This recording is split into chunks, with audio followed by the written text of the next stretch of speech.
सभी छात्राओं को नमस्कार। आज हम लोग प्राचीन भारत के राजनीतिक चिंतन की विशेषताओं के बारे में डिस्कस करेंगे।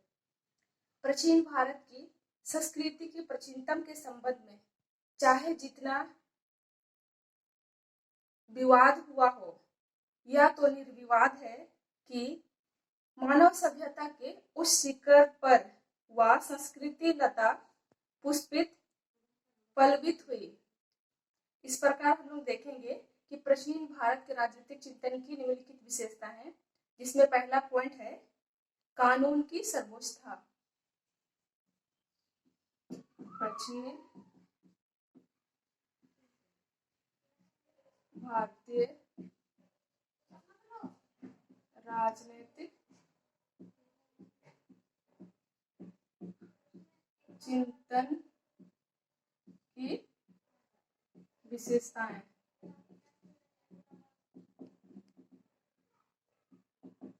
जिसमें पहला पॉइंट है कानून की सर्वोच्चता।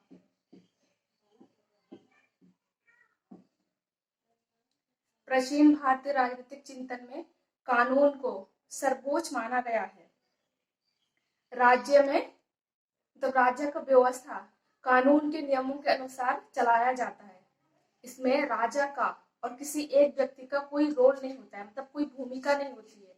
इसमें कानून में जो लिखा है नियम में, उन्हीं के अनुसार, उसी के अनुसार राज्य का संचालन होता था। और राजा का परम कर्तव्य होता है कि राजा स्वयं भी उन कानूनों का पालन करते हुए राज्य व्यवस्था चलाए, और साथ ही साथ उनका और परम कर्तव्य होता है कि वह प्रजाजनों को भी इसका पालन करवाए।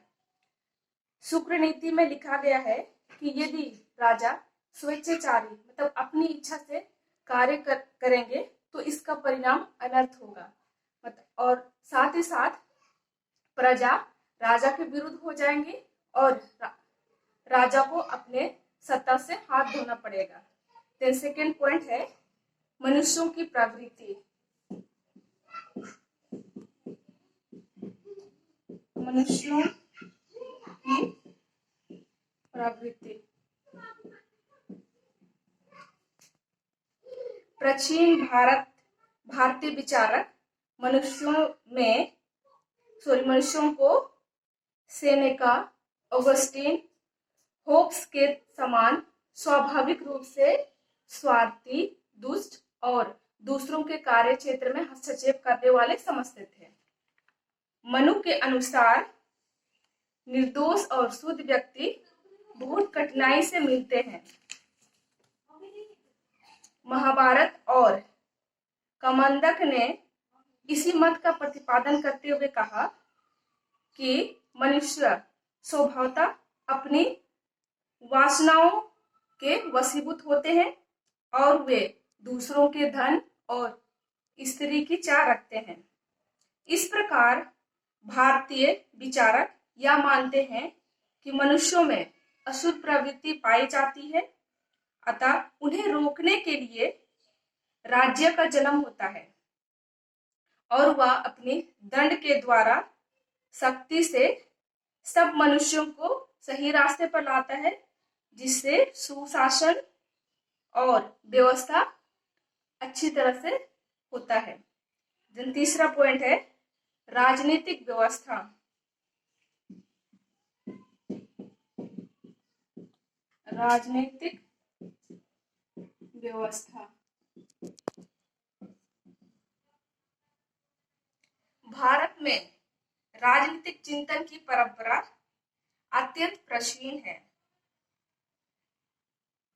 विचारक राजनीति संबंधी प्रमुख प्रश्नों पर विचार करते रहे हैं और इन प्रश्नों के उत्तर देने का कार्य करते हैं।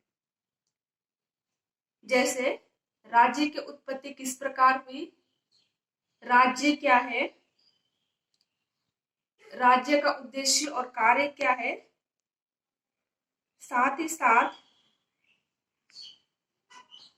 राज्य का स्वरूप, आकार क्या है। इस प्रकार यह निश्चित रूप से कहा जा सकता है कि प्राचीन भारत में एक व्यवस्थित राजनीतिक व्यवस्था अवश्य विद्यमान रही है। इसी कारण प्राचीन भारत अपने युग के अग्रणी देशों में एक था। प्राचीन भारत में राज्यों के उद्देश्यों और कार्यों के बारे में विस्तृत वर्णन देखने को मिलता है।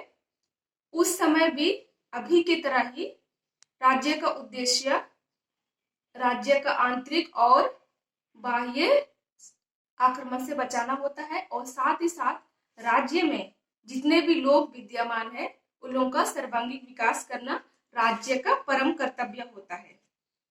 देन फोर्थ पॉइंट है प्रशासनिक व्यवस्था।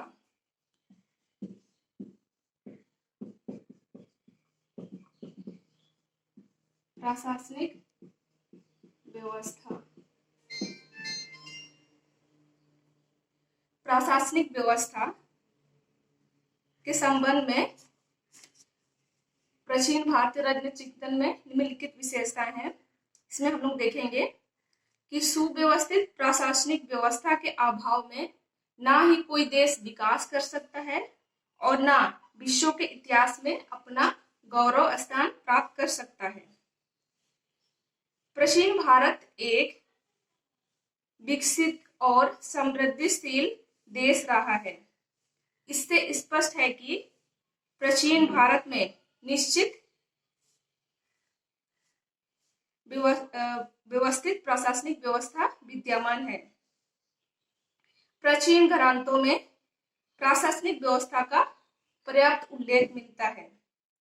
उस समय भी आज के समय जैसे सभा, समिति, मंत्री परिषद, सामाजिक आर्थिक व्यवस्था, न्याय व्यवस्था, कर व्यवस्था, प्रशासनिक व्यवस्था, राज्य के कार्य, नगर ग्रामीण प्रशासन, कानून प्रशासन, पद सोपान, समन्वय आदि प्रशासनिक उपकरणों का प्रचलन था।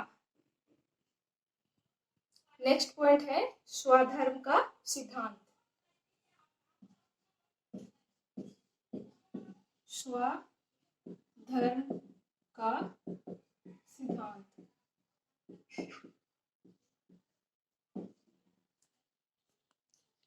दंड नीति सिद्धांत से ही संबंधित स्वधर्म का सिद्धांत है। प्राचीन राजनीतिक चिंतन में स्वधर्म का विशेष महत्व रहा है। भारतीय विचारधारा के अनुसार मानव समाज को कार्यों के अनुसार 4 वर्गों में बांटा गया है और प्रत्येक वर्गों का अपना अपना धर्म, अपना अपना स्वधर्म है, मतलब अपना अपना कर्तव्य है।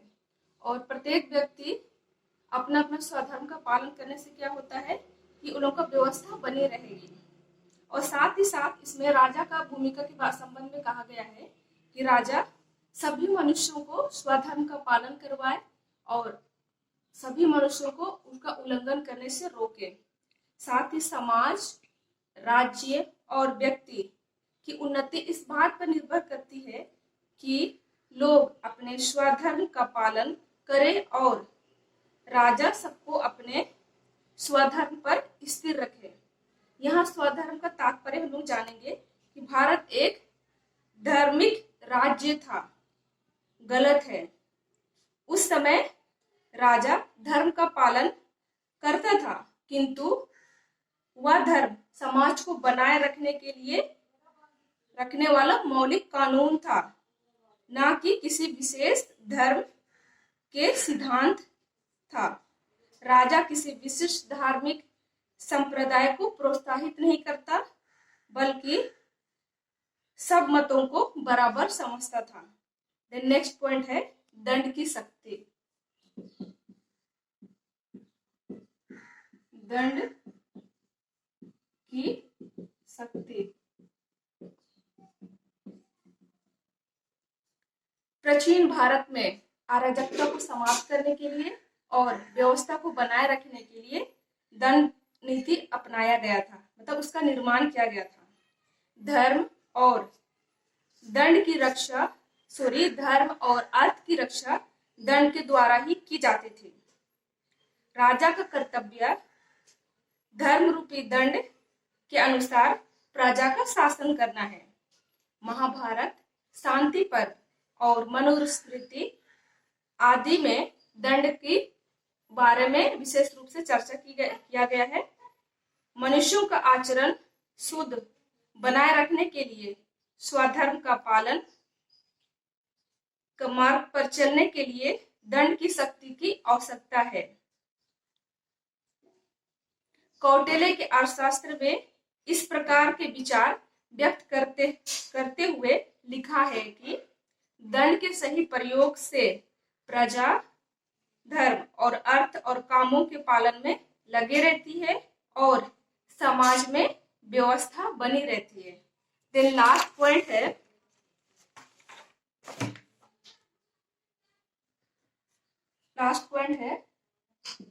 7 नंबर।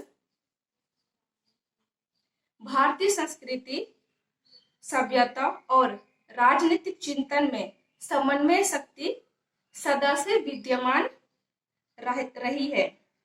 वर्तमान स्वरूप जो हमारे सामने है वह अतीत और वर्तमान का सम्मिश्रण है।